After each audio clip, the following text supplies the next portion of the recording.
know you think the next thing is going to fix it.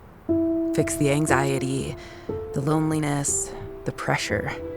I thought so too. I kept thinking I was almost there. That's how my story starts.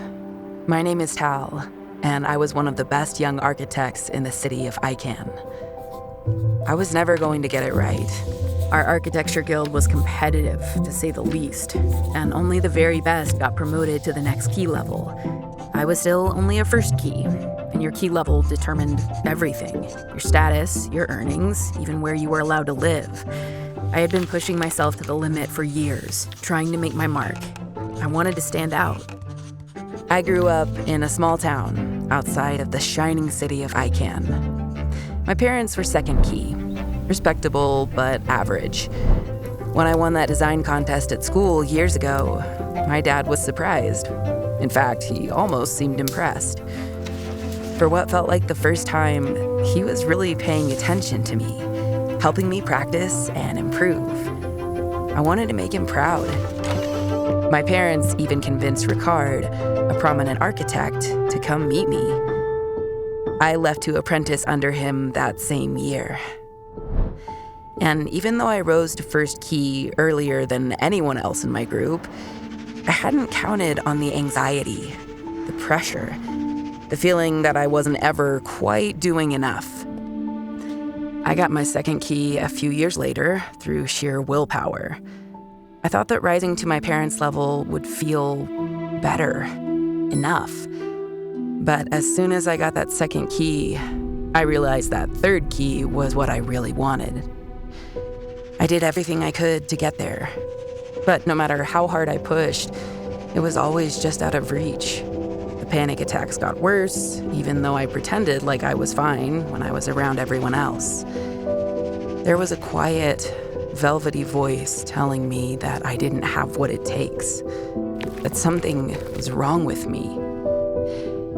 Finally, Ricard told me I would be rising to third key.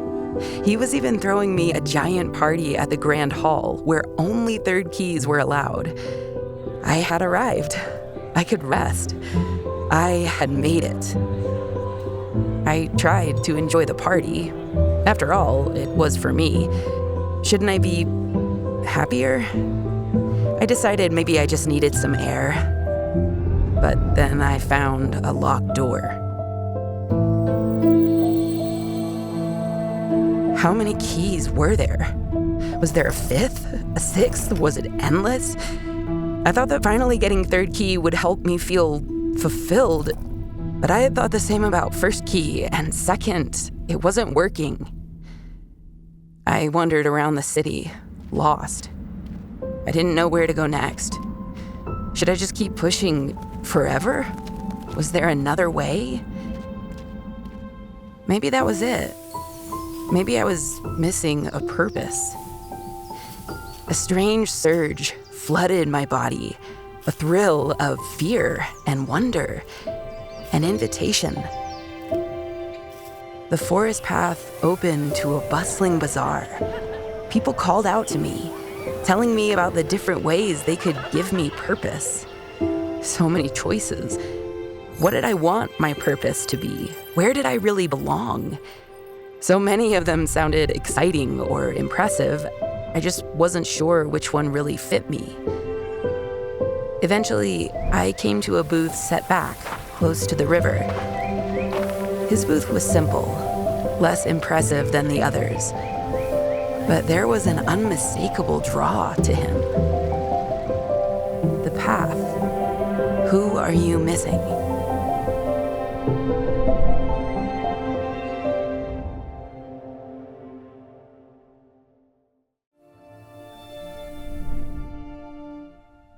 I decided to commit my life to the purpose of justice. Finally, I was doing something meaningful, something that really mattered. I was exhilarated. These people were brave and smart and committed. Sure, sometimes it got tiring, trying to be at every rally, be passionate about each injustice. It seemed like others were doing more and doing it better. Everyone else seemed so sure of themselves. I felt like the ground kept shifting on me. How did I know if I was doing enough? How did I know what was right? Eventually, I realized that I felt exactly like I did in I Can. Exhausted, anxious, like it was all on me. Maybe I was missing something. I thought back to that strange man at the booth. Jesus, he called himself. He said I'd feel this way. At the end of the day, you'll find that all of these wonderful purposes are just different versions of the keys. It'll all come down to you. My path is different. I shook his words off, as that internal velvety voice reminded me, of course it came down to me. Maybe I needed something more. Maybe this was it, self-love. I had been looking for something outside myself, but maybe I needed to look inward for peace and meaning. It felt so good to finally be kind to myself, to find acceptance and belonging right there within myself. It was incredible. At the end of the day, I was all that I truly needed. This, too, was exhilarating for a while, but it sometimes got confusing, too.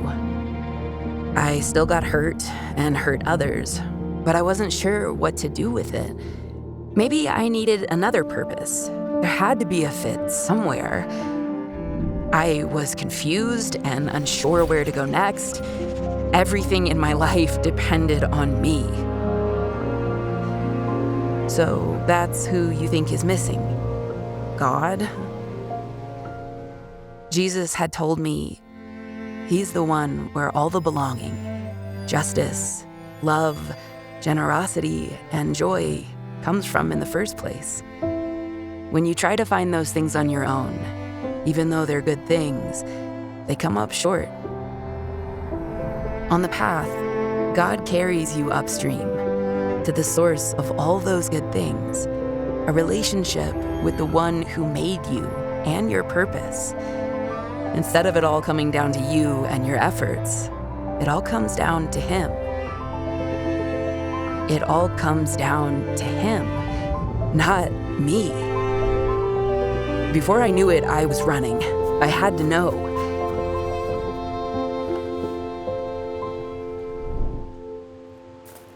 Jesus and I walked and talked for months as I asked him hard questions and wrestled with his answers. He told me there was a different kingdom, a different path, a different way of living if I trusted him. But that would mean giving up my control. Tal, why do you want to control your life? He asked me. I tried to find the right words. Because then I don't have to be scared. I don't have to be anxious. If I can control my own life, then I can't get hurt. But I tried that, I thought to myself. I tried to control my life, and I was still anxious and scared and got hurt. Maybe I didn't want to be my own God anymore. So I really can't do it myself? I can't do anything to earn this peace and fulfillment you're offering? You can trust me, Tal. I love you more than you could possibly fathom. There's nothing you could do that would make me walk away, ever. And I have so much adventure waiting for you. I could feel something crumbling inside, making way for something new. Follow me, he spoke. And together, we made the leap.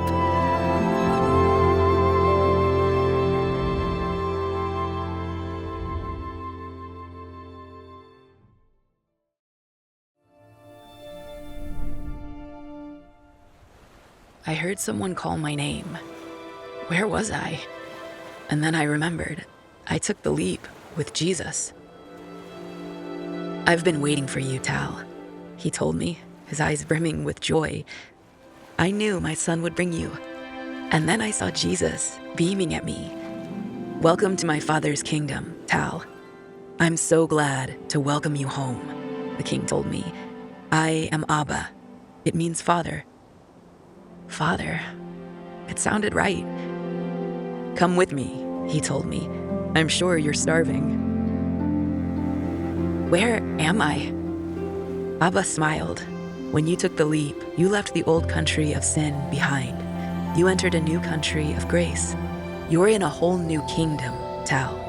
My kingdom, to be exact, he laughed. And now yours too. This is your new homeland. I began to hear laughter drifting towards us as Abba led us to a clearing, set with an enormous, colorful canopy.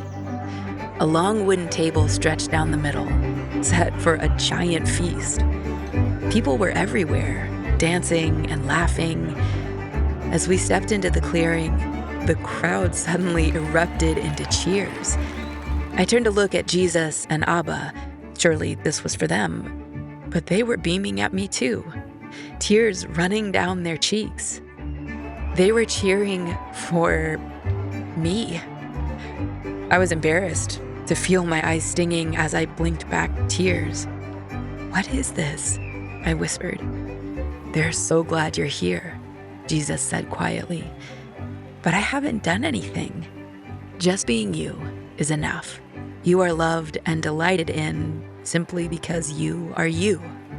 Abba announced to the crowd, my dear ones, it is time for Tal to receive the crest.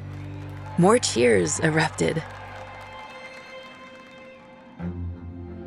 Tal, you are a beloved, holy child of the King. This sacred crest is gifted to you, not earned.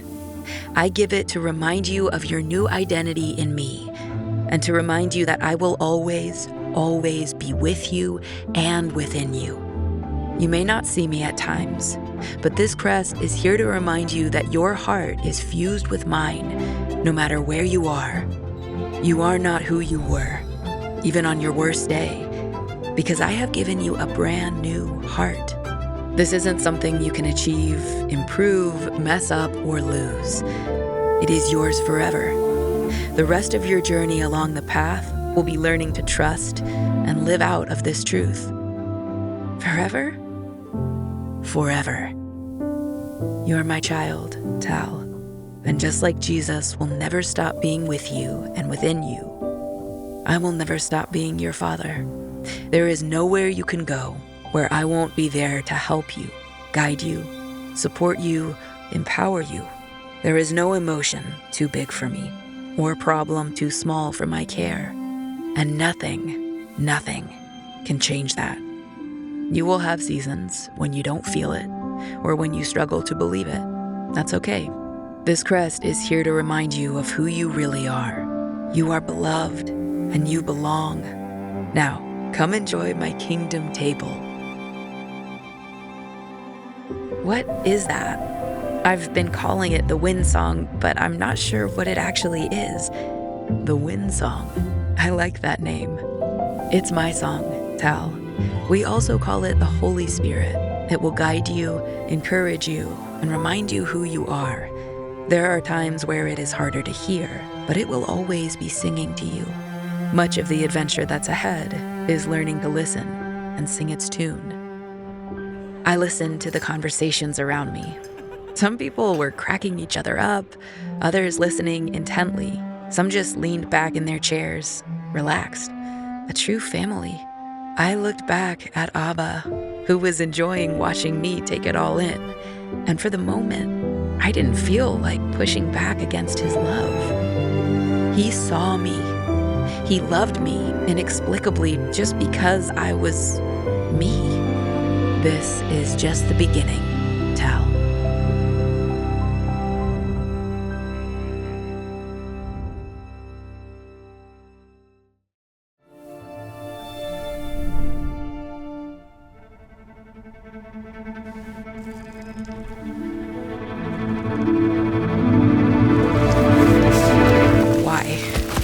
Why would Jesus tell me to do this if it was just impossible?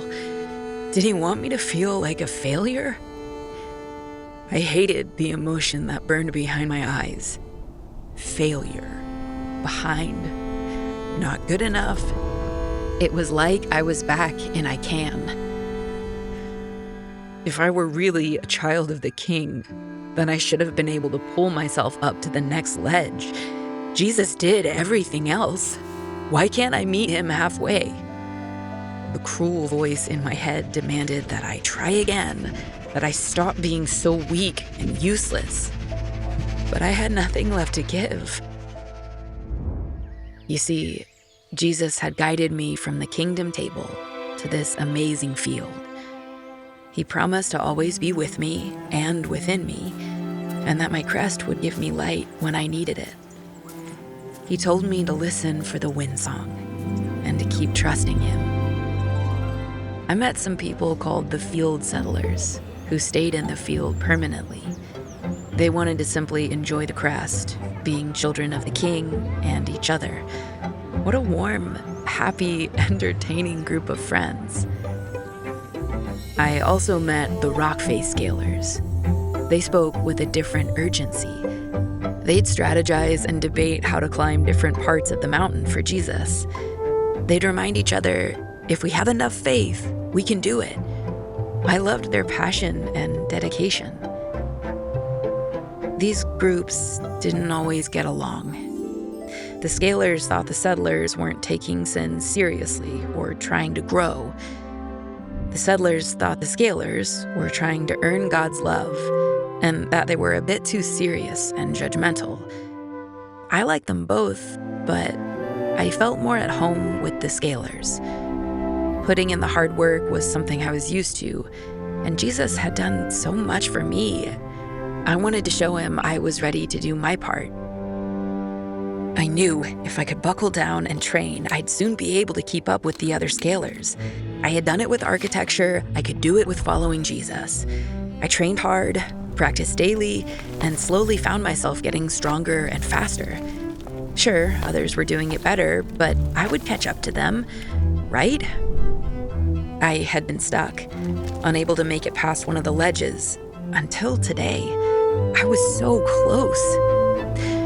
I tried every combination possible to reach it. Sometimes I'd get within inches, but I couldn't quite make it. My last attempt was desperate. I could feel the dusty rocks slipping through my sweaty grasp. It felt like that day in I Can all over again. I couldn't keep up. I couldn't do it right enough. That terrible feeling of disappointing Ricard and my dad and now God swept over me. I know God said there was nothing I could do to lose the crest, to lose my identity as his kid. But maybe he didn't think I'd fail this hard. Maybe he still had loved me, but he couldn't like me very much right now. He felt so far away. I decided it was time to join the field settlers. Maybe they were right. Maybe God didn't care too much about my day-to-day stuff. Maybe he didn't have any big adventure for me, but just wanted me to be comfortable. I had been so focused on getting to the mountain each day, I had never noticed the cave at the bottom. Was that the wind song? How long it had been since I heard it? I was scared. It was dark and mysterious and strange, but trust me, he had said. I took a deep breath and stepped inside. It was so dark and impossible to see, and then I saw it. He had told me it would give me light when I needed it. Oh, how I had missed this melody. I had been so focused on trying to get close to God, I had forgotten he was always with me. Trusting the light and the sound of the wind song was fearful and wobbly at first, but over time, my steps became more steady and firm as I realized that this was the invitation of the path all along. It wasn't about scaling or settling. It was about trusting Jesus, his spirit within me. And slowly, almost imperceptibly, my fear became joy, and my nervous steps became an adventure.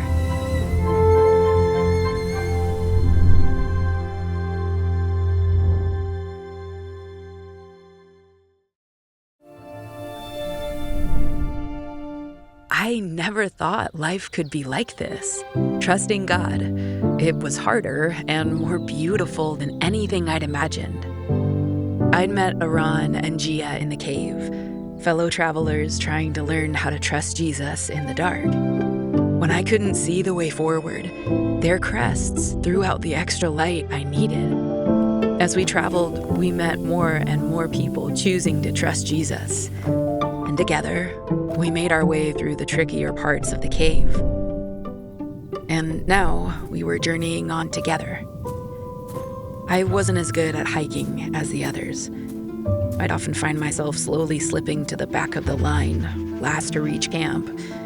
That cruel voice in my mind kept telling me to hurry up, that the others were probably annoyed I wasn't moving faster. And maybe I was imagining it, but I began to feel like I was on the outside of conversations.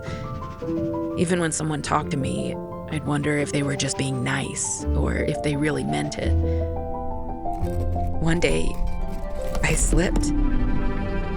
How could I have been so stupid?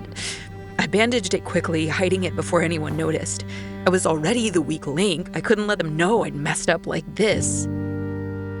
The wound slowed me down even more.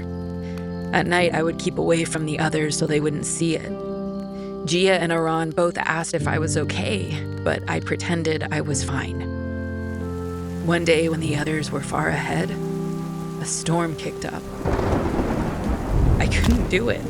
I was too wounded, too tired, too broken. I had wondered when I was going to fail so badly that I couldn't catch up again.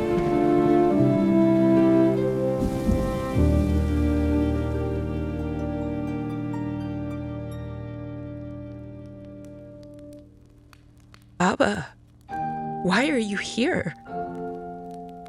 You got hurt, he told me. I didn't want him to see my wound. I was so ashamed of my pain, of not being able to fix it myself, of being the one person who messed up. He told me that what I was hearing was the shame song. That shame would tell me that there was something uniquely wrong with me, that I needed to hide, that I wasn't loved or seen or enough. He told me that shame would drive me into the dark, where things festered. He told me that he would always sing to me his song of grace, even when the shame got so loud. That Jesus had died not only to free me from my sin, but from my shame too.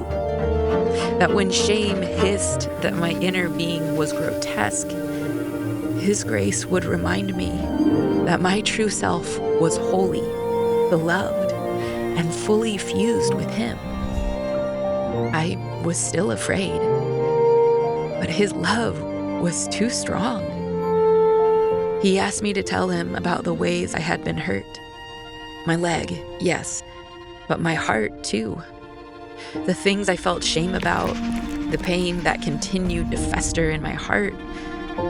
I told him about my father, how I had feared I had never been enough for him. He began to tell me how he saw me, how in those moments my dad hadn't been there, he had. He told me how proud he was, how much he cared, how he had watched me on the edge of his seat, my adoring, all-in father. And slowly, the wound began to heal. He asked me to trust him again. I was nervous to tell them what had happened. I still had a limp, and I was still healing. But as I told them about my pain, others began sharing their wounds too. Some emotional scars, some scabs from the past, but all as deep as mine. They told me how they had been hurt and hidden too. And I realized maybe we were supposed to heal together. Maybe that was the point all along.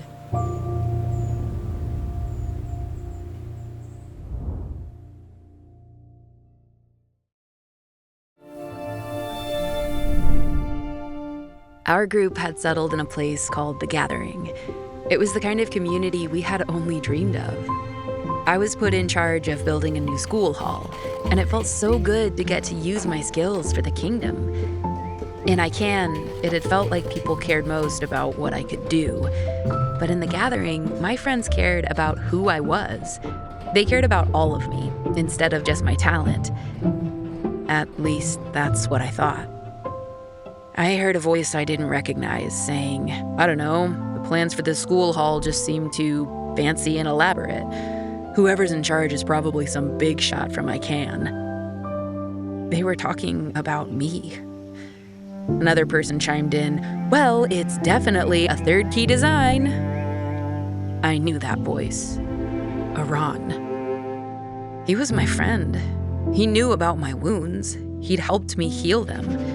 And now he was making a joke of my design, of me. How could he? I told Jesus everything that had happened.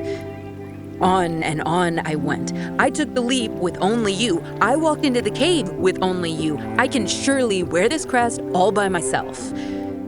Yes, you can, he told me. But is that what you want?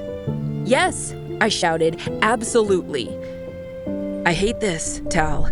Almost as quickly as relationships were created, sin broke them. The shame song has been hiding and dividing people from the beginning. This is exactly what it wants to happen. Just tell me what I'm supposed to do, I told him.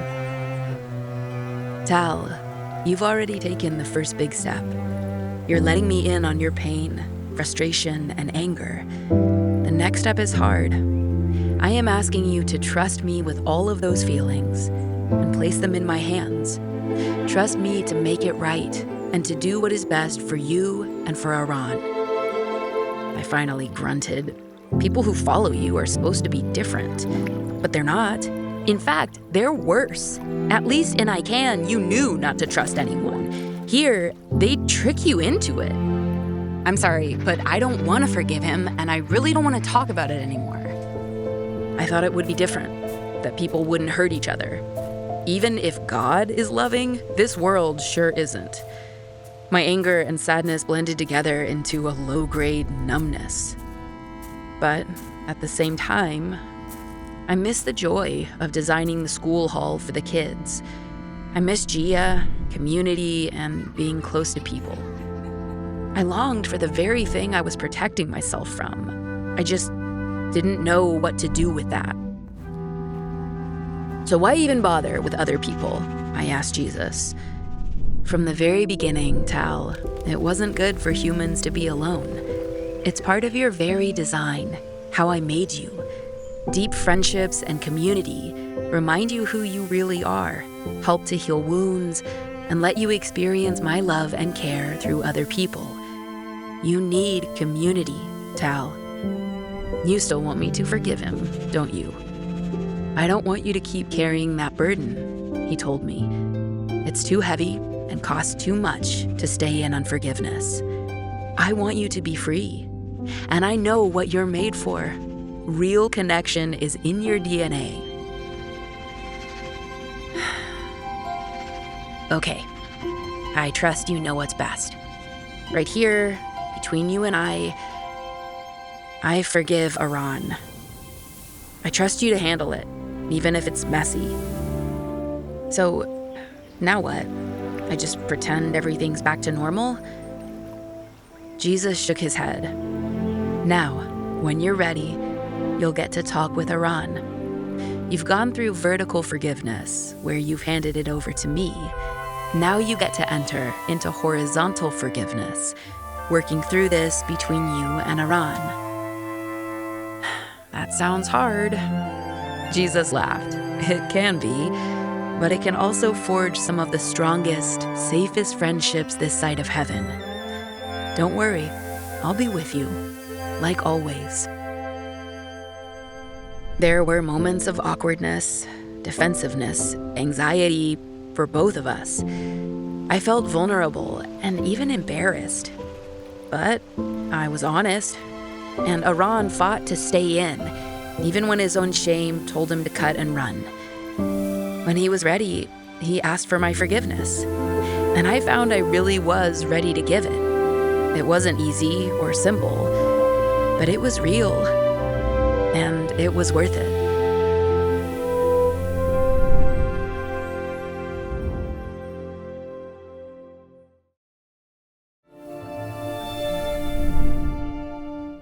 What is this? The gifts. I never thought I'd see this again, he told me. This was my grandfather's. He used to teach me about the gifts all the time. I felt my curiosity rise. What were these gifts? You see, I had met Nehal months ago when he asked me to help remodel an old shed in his backyard. He had a kind, calm way about him, and Gia, Aran, and I would often come sit on his porch and talk with him. He had followed Jesus for a long time and was honest and vulnerable in a way we couldn't help but be drawn to. And then today, I found the gifts. He read, "Fellow traveler, these pages hold many of the practices and rhythms that, for thousands of years, have helped followers of Jesus remember what he has done, who he is, and who he has made us to be. We pray that these rhythms of grace bless you and bolster you." The book also warned us that our enemy, the one who sings the shame song, would try to use these same gifts to criticize us, judge us, and draw us away from the freedom of Jesus. The book reminded us to listen to the song of Jesus instead. The first gift was prayer. The book described this as simply talking with God and listening to him. We practice praying together and alone, out loud and in our minds. Our prayers were sometimes short, long, full of emotion, or full of confusion. We all worried whether we were doing it right and reminded each other that that wasn't the point.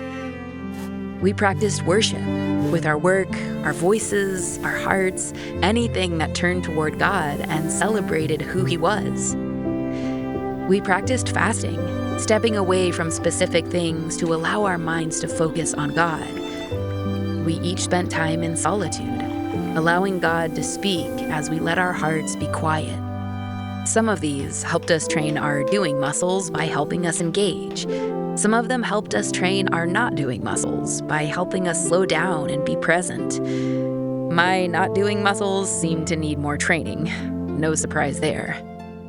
Each gift helped us to experience God more deeply and live more fully out of our true identities as saints.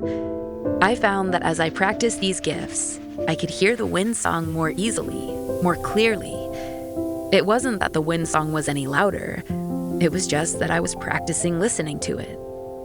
And then today, studying God's Word, I couldn't seem to focus. I was reading the words and my mind was wandering, empty. What was wrong with me? Why couldn't I do this? I needed my friends, even though the shame song told me to hide. I told them that the enemy was trying to use this gift as a weapon, that I was worrying I wasn't doing it right enough or good enough. Aran reminded me that these gifts don't change who I am or earn me a closer relationship with God. Nehal reminded me that the love, joy, peace, and patience of Jesus was already fused within me, and that these exercises just helped me to experience those attributes. Gia reminded me that this is why we need each other, to help us remember who we are and sing God's song back to us. And the wind song reminded me that these are gifts, not checklists to achieve, but beautiful presents to help me engage in this adventurous life.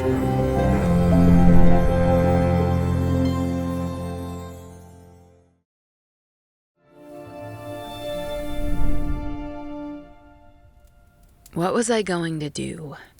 What was next? This hadn't gone how I expected at all. One day at a new project site, months ago, a rotting beam fell on me. I was lucky to be alive, honestly. The road to recovery had been long, and in the case of my back, it seemed stalled. Nothing seemed to help the pain. I felt exhausted and distracted almost all the time. Eventually, I had to step back from the big building project I was on, trusting Gia to finish it. I felt so defeated, almost like God was punishing me, or at least had forgotten me. Why was I suffering like this? Aran and Gia encouraged me to go visit Nehal. He invited me to come live with him for a season. Honestly, I didn't want to. I wanted my old season back. But with every twinge and bite of pain, I realized that wasn't happening. We would sit and talk on his porch. He told me about seasons where he had suffered, and the ways he had seen God use that in surprising ways. I was skeptical. He told me that there would be many different seasons in my life, and that they were all part of my destiny. There were daily destinies, like loving others and loving God, and letting them love me. There were seasons of destinies, like my season in I Can, or building at the gathering, or this one of suffering right now. And then there were lifelong destinies, where all those daily and seasonal destinies came together. I wondered what God might be up to in this dark season. I wondered if I'd miss it, if I wasn't focused or hardworking or trusting enough. Nehal told me that when we worry too much about the big river of destiny, we miss out on all the magical moments of our destiny right now. He reminded me that God was guiding me and had already written down today long ago. God wasn't surprised or worried. He had planned for this season and for wherever it was leading. I helped Nehal around the house, greeting other travelers, helping him care for them, and sharing with them. My back did slowly improve, but more than that, my heart began to shift. I saw how this season had helped me slow down, be more present with others. I even caught myself at times being grateful, like maybe this, too, was a gift. Nehal told me that he thought it might be time for me to step forward, that God was calling me to something new. I listened to the wind song, letting God speak to me. I thought I knew what he was saying, but it wouldn't be easy. Opening day. I can't believe it's already here. God told me in front of that fire that I was his valiant builder. And slowly, he began showing me a dream, a way to help serve and love the people I understood all too well. Gia and Aran came with me, my brother and sister in thick and thin. Back in I Can. Who'd have thought? Ricard? I couldn't believe he came to visit. I expected him to scoff at what I'd become. I was miles away from the third key architect he knew. But instead, he told me about a student he had who was struggling. He thought maybe I could help her. I told him I'd love to. As he walked away, I whispered a prayer for him, just like I did for my parents and my old colleagues. Jesus, help their hearts to be open. I have so much to share with them. This was the adventure of trusting Jesus. I listened as the wind song swept through the streets, carrying the melody of love and grace to I Can.